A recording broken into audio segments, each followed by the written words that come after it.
So hello, everybody. Yeah, duplicated code. Maybe some lines that are similar to each other, something from copy and pasting. I think all of us know what we are talking about right now. To have an interactive start, and it's after the lunch break, so how about to just stand up? And I want to see everyone. Haha. I can see you. You still. Okay. So please sit down if you have never ever seen duplicated code. Please sit down if you have once fixed a duplicated code. Oh, only once.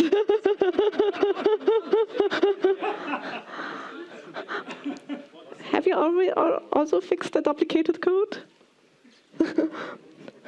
Okay, it's fine, it's fine. Okay, so we have all seen duplicated code. We have all once fixed duplicated code. Please put your hands up if you still are struggling with duplicated code. Yeah, I assumed that. Thank you. Yes, this was also a question that I had many months ago, and I just started searching around Stack Overflow. What are the relevant questions that are in Stack Overflow? Like you can find questions around, hey, why is copy and paste dangerous? Then how to convince others, hey, duplication is bad. Then you have questions, how can I detect code duplication? And if you see, these are more old questions, but if you look for the newest question, you also see I have duplicated code, how can I find it in Tool A, Visual Studio, PyCharm, and so on. So it's something that the community is still talking about, maybe a little bit different. And that made the whole thing more interesting for me. When did this all thing started? The dry principle, don't repeat yourself. So let's have a catch-up in the history. It was 1999 in the beautiful book, The Pragmatic Programmer, where we, for the first time, heard about the evils of duplication. And here, there was also the dry principle, don't repeat yourself. 2008, there was another book, Clean Code. I think many of you know it, I'm sure. Still, duplication was the root of all evil in software. And here we had some cool design patterns, like how to deal with duplicated code, with abstraction, and so on. And after that, we had some other idea. It was in a Ruby conference, 2000. It was in a Ruby conference, 2014, yes, where Sandy Metz had a talk, and she had some other perspective. Duplication is bad, but if you just abstract everything and just functionalize, it's not always the solution. You can also have wrong abstraction, which is worse than duplicated code. And right now, it's 2025, and I code, and I still struggle with duplication, and I just think, what are we missing? So this is the motivation why I am standing right now here, just to talk about this topic again with you all, because I think there is something still missing, and we need to talk about this more. So I have brought some examples for you from my daily life. So you might ask, who am I to talk about this? What am I doing? That's a good question. So short, my name is Raana Saheb-Nassagh. In my normal life, I love board games, and I sing in a choir. And in my nerdy life, since 2020, I'm official data scientist. Right now, data scientist, data engineer at the DM tech company. And at DM Tech, we have a lot of data products. And for each data product, we have a pipeline, we have some validation set. So it's you have a lot of microservices. And it happens a lot that when you need to fix something, you just need to fix it everywhere, because there are different things and run on different data and so on. So that's why I am still dealing with duplication, but not only at DM Tech, but also in the other companies that I was. So I brought for you some examples. We start with really simple ones, and then in each step, we make them a little bit more complex. And I invite you to just think about how would you solve these problems. So let's start. With an easy task, an easy ticket that I think some of you know, you have in one Git repo an old requirement somewhere, PyProject, whatever, and this is in many other repos. So if this example, if you don't know this example, it's fine. Think about maybe a wrong comment, a wrong function that is repeated everywhere. How would you solve this? So some ideas. I hope you have some ideas right now in your head. And I also gave this thought, like what would be different strategies, different ways of deal with this problem. You could do it yourself, build some nice script which works. You can do it in a really fast way if you just want to fix it. You can maybe check out the latest libraries or technologies to do that. Or maybe you're like me, an automation freak, and like to automate everything from the beginning on. So let's see and start the journey with some simple things. I mean, it's not a complex problem. How would a do-it-yourself enthusiast do it? Somehow we have some Git repos, and then we need just to make some requests. Somehow find these requirements with regex or whatever, and merge it. And this is all possible if you just play around with some Python built-in libraries and like PyPy libraries, like the request, Git Python library, or so on. And you can just save your changes in some temp files and then merge it. So you can build your own script. I mean, it's nothing complicated. And you have the most flexibility that you want by using the script. Maybe it's a bit hard to maintain it, but hey, it works for this simple example. So let's take a further step and make this example a little bit harder. What if we're not talking about only one line, but a bunch of files that are repeated in a lot of Git repos? So yeah, you cannot, maybe you can write a lot of regex and hope to find all these files and make the changes. It's a little bit complicated. So let's see what can we do here.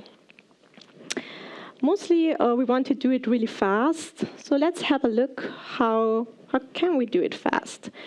I think the first idea that comes to mind is like, yeah, just do it. Why are you thinking about it? So let's do it.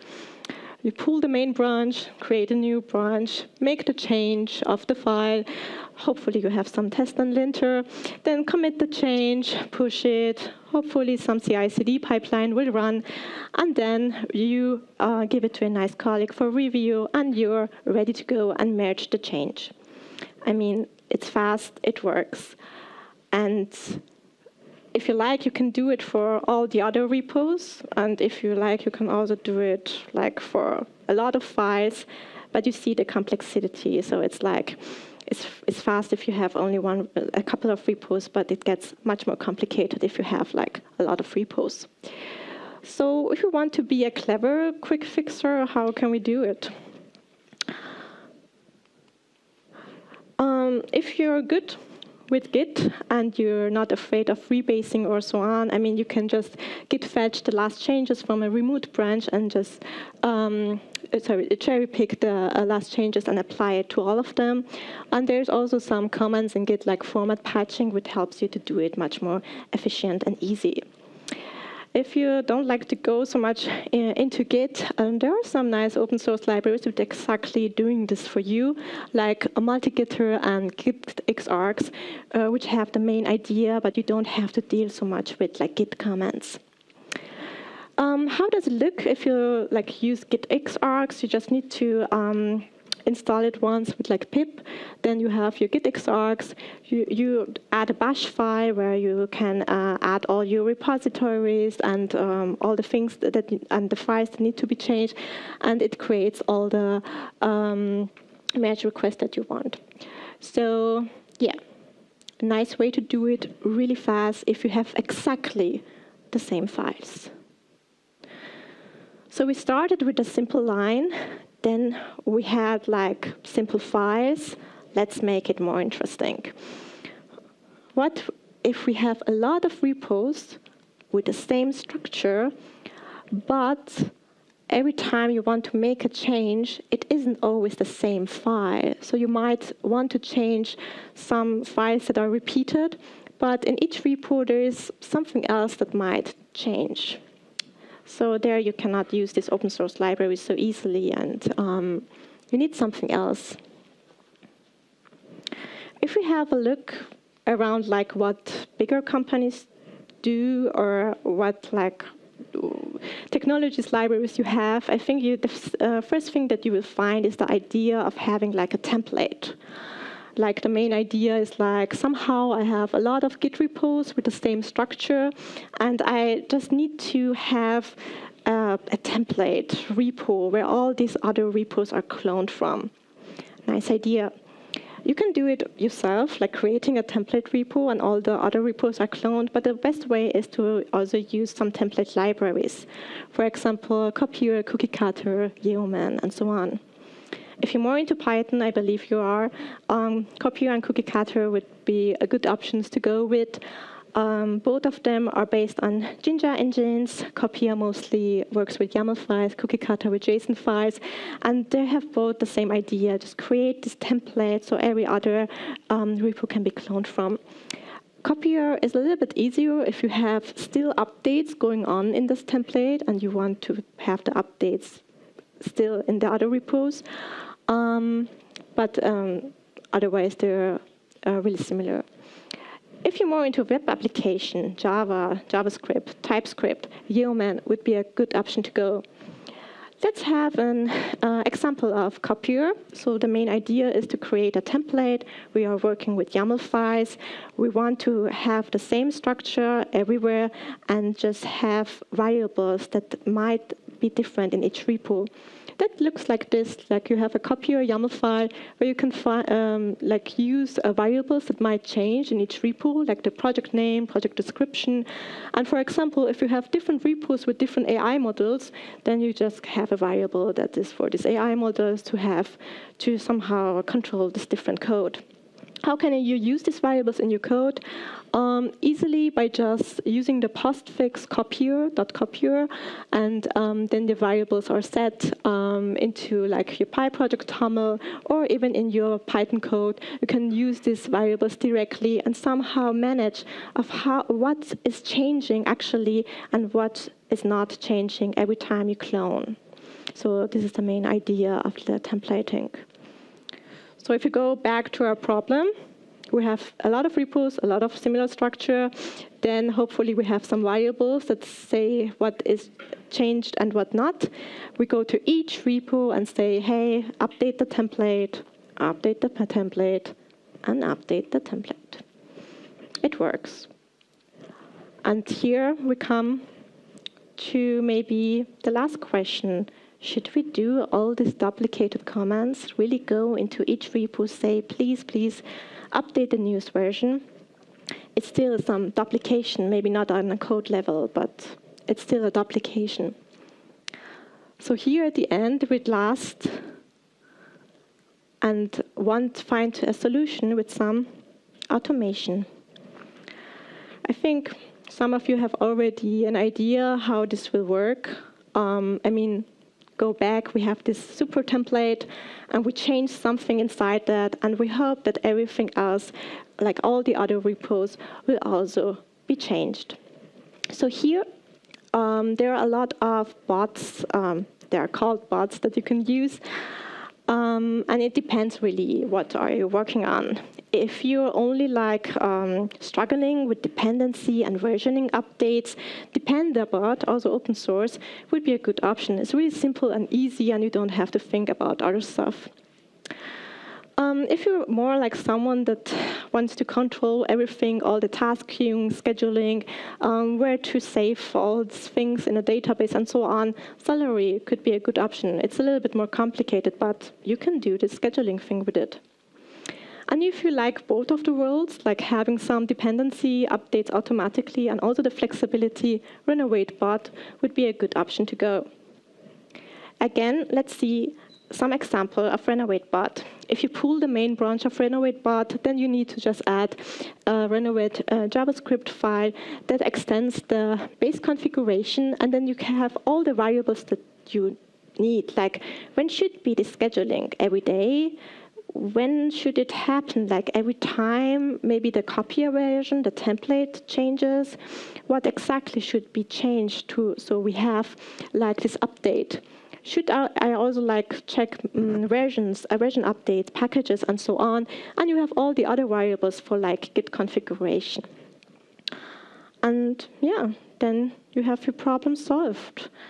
So either is it a simple thing to go on or a more complex thing. We just started with a simple example and saw different ways how to deal with it, and also a lot of open source libraries that you can use. And still, I mean, I'm doing that, I'm struggling. I feel like we find a bug, we fix it, then we automate it, and are happy for a short time, and then it happens again, and again, and again. And somehow you struggled in this whole cycle. So what I personally miss is like, I think we are more dealing with duplicated code, but not thinking so much where this duplication comes from, or what leads to this duplication. This is many times forgotten. So if it's a duplication like really small, not much important, yeah, build it yourself, make it with some nice Git comments. You can deal with it.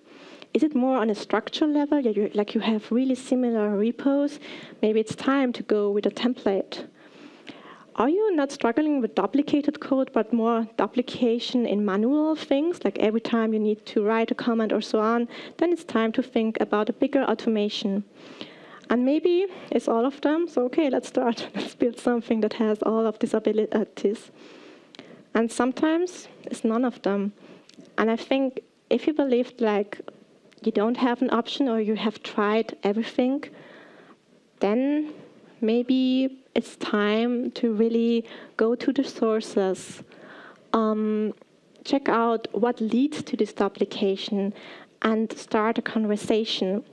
Because what I have seen in many companies is like we're doing stuff, but sometimes it's like just repeating. And I think whatever you call yourself, data engineer, software engineer, data scientist, sometimes need to take responsibility and tell the project owner or the team lead or whoever is leading the project that it's time not to release the next feature release, but go back and see what is wrong.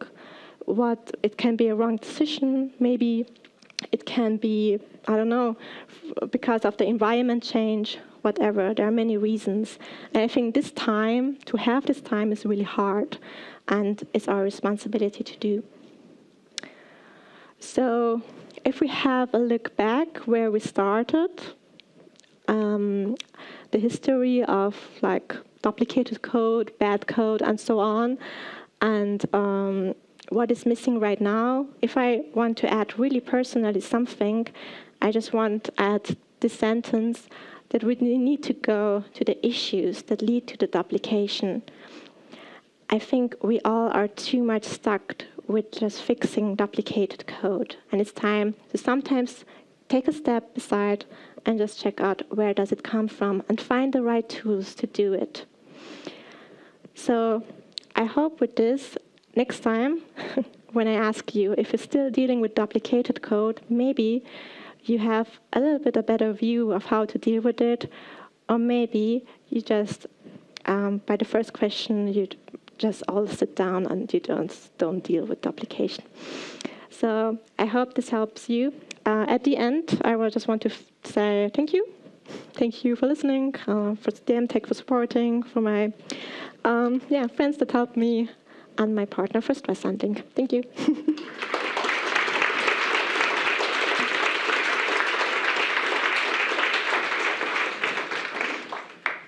Well, thank you, Raana. Well within time.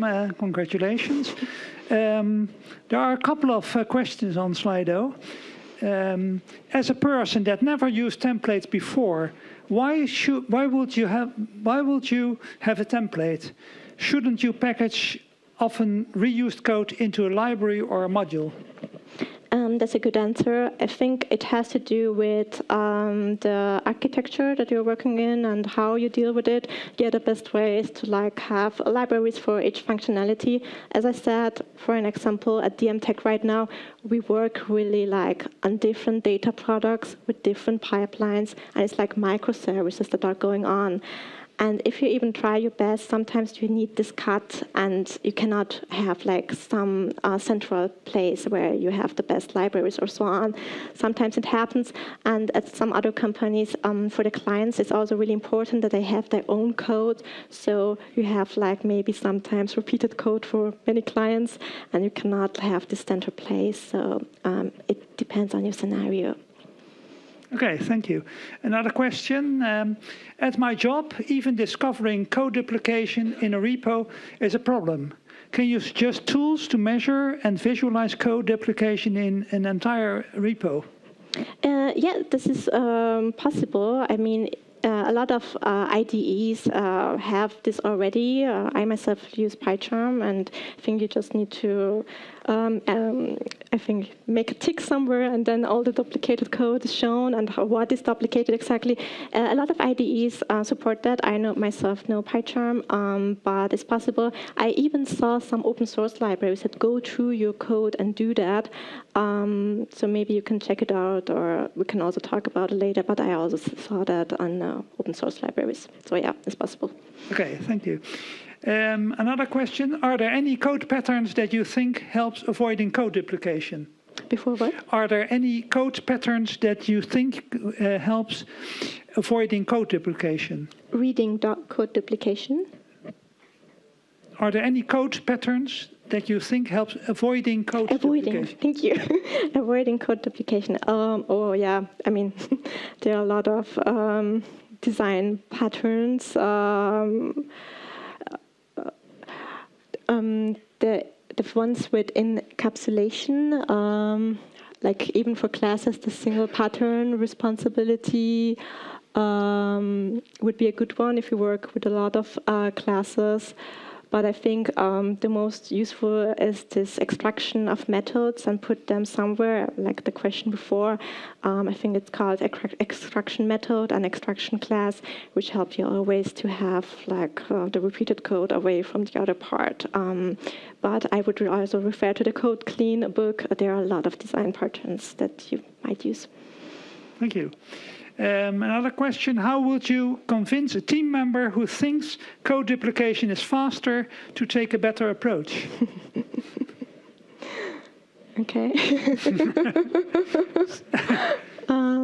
Yeah, I think maybe I would...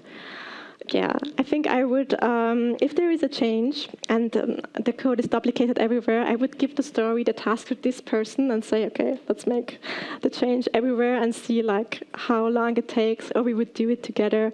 I think if someone does it one time to go to all the repos, to all the places, and just see that even a small thing needs time, they would have another opinion, and if not, we will work on it, so yeah. Okay. How would you merge a fix from one project back into a template repo? A merge fix from one project back into a template into repo. A template repo. Okay. So you have fixed it in the... interesting. I mean, the best way would be to fix it actually in the template repo, and from there you do it. But if you have this scenario, I would just cherry pick maybe the last change and apply it to the template repo and then apply it to everywhere. It depends a little bit what you have changed, but it's better to change it in the template repo. So my suggestion, but yeah. Are Dependabot and RenovateBot not only for dependency bumping or also for code duplication? Dependabot is for versioning and seeing changes a lot of places. RenovateBot can be used for both of them. So if you have a code somewhere that is duplicated, it can be also added RenovateBot can also check this. You just need something that RenovateBot checks. Like if you're working with template, it can be the version of the template. It can be maybe when was the last change. RenovateBot needs a variable to know when was the change to apply the scheduling thing. But it's possible with RenovateBot to, I think, check all the changes. So, and here's a, well, I think, interesting question. Is function programming the solution? I mean, I myself love function programming, but I mean, it doesn't. It isn't important what I love or what you love.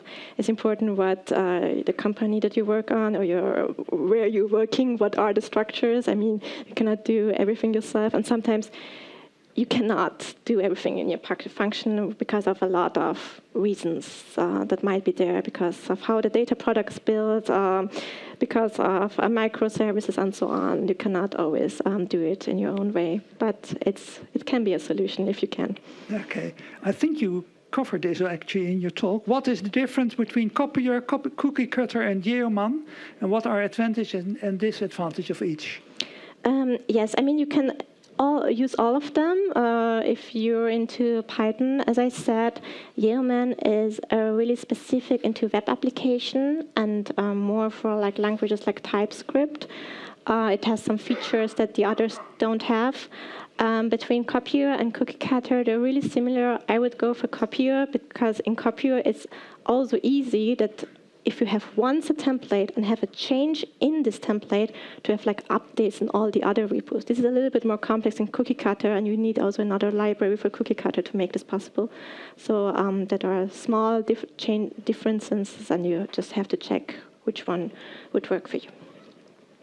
Okay. Any advice on how to test templates?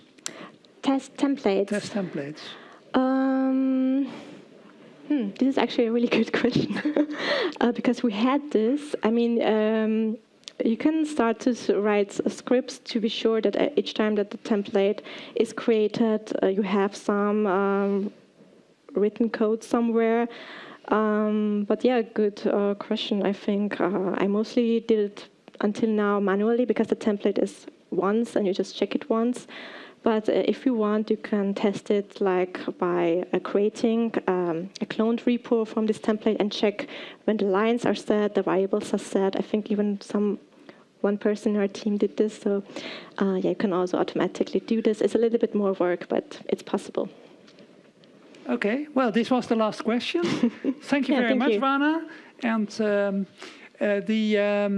well, this is the end of the session. We'll see you back in, well, either here or in the next session. Thank you very much. Thank you all.